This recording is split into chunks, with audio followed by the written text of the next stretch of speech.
তুহিন হত্যার রক্তের দাগ না শুকাতেই ফের সাংবাদিকের উপর হামলা। এমদাদুল হকের প্রতিবেদনে বিস্তারিত। গাজীপুরের সাংবাদিক তুহিন হত্যার রক্তের দাগ না শুকাতেই আবারও সাংবাদিকের উপর হামলা।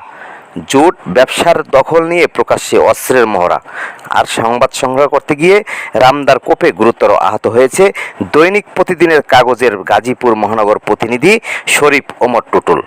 বৃহস্পতিবার সকালে গাছার ফকির মার্কেট সংলগ্ন ইন্ডেশ্বর পোশাক কারখানার সামনে ঘটনা ঘটে। অভিযোগ, জুট ব্যবসার নিয়ন্ত্রণ নিয়ে সশস্ত্র অবস্থান নেয় একটি পক্ষ। ঘটনাস্থলে তথ্য সংগ্রহের সময় পিছন থেকে সাংবাদিক টুটুলের মাথায় রামদা দিয়ে আঘাত করে।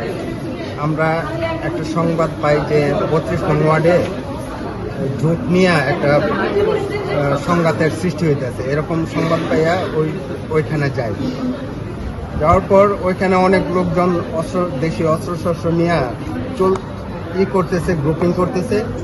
পিছন থেকে আইসা ওই সংবাদটা কভার করার জন্য আমরা আসলে হাঁটতেছিলাম পিছন দিয়া, পরে পিছন থেকে আইসা দায়ের উল্টা পিঠ দিয়ে আইসা মাথায় আঘাত করে। ওখানে কারা কারা উপস্থিত ছিল হামলাটা করে? ওইখানে বিএনপির নেতা ছিল, বিএনপির ওয়ার্ড সভাপতি ওই হামিদ মন্ডল, তারপরে কি জানি মান্নান, আরো আমার এই মুহূর্তের নামগুলো মনে পড়তেছে না, আমি আসলে পরে বলতেছি। আপনি সেখানে তাদের ভিডিও ধারণ করতে চেয়েছিলেন, এই জন্য মারছেন নাকি এমনিতে? না না না, আমারে বলতেছে যে আমি ভিডিও করছি কিনা, আমি বলছি যে না, আমার ভিডিও করা হয়, আমি কার ভিডিও। এখন আপনি কি চাচ্ছেন? হ্যাঁ, এটার আমি বিচার চাই। দাও দিয়ে খুব দিচ্ছে, দেওয়ার পরে দোকানে শাটার কাটে ফেলছে, আপনারা যাই দেখে আছেন। আমি একটা বাচ্চা নিয়ে সারাদিন এত কষ্ট করি, তাইলে আমার এই ক্ষতিটা কিসের জন্য করলো এরা? এটা বিচার চাই আমি, কিসের জন্য এই ক্ষতি করলো আমার। হয় গুরুতর আহত অবস্থায় তাকে শহীদ তাজউদ্দিন আহমেদ মেডিকেল কলেজে হাসপাতালে ভর্তি করা হয়েছে।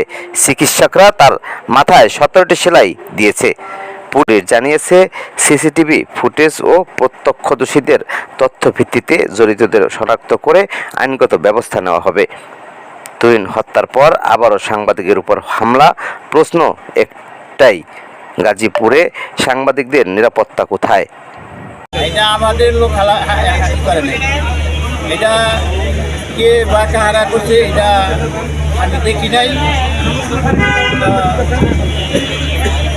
তো ক্যামেরা ছিল, ক্যামেরায় যদি মানে ধরা পড়ে, কারণ এই লোকদেরকে পিছন দিয়ে কি করতে আমি এটা দেখি। আচ্ছা, এই সাংবাদিকের যে হামলা হয়েছে এটা সুষ্ঠু তদন্ত করে সঠিক বিচার আমি চাই।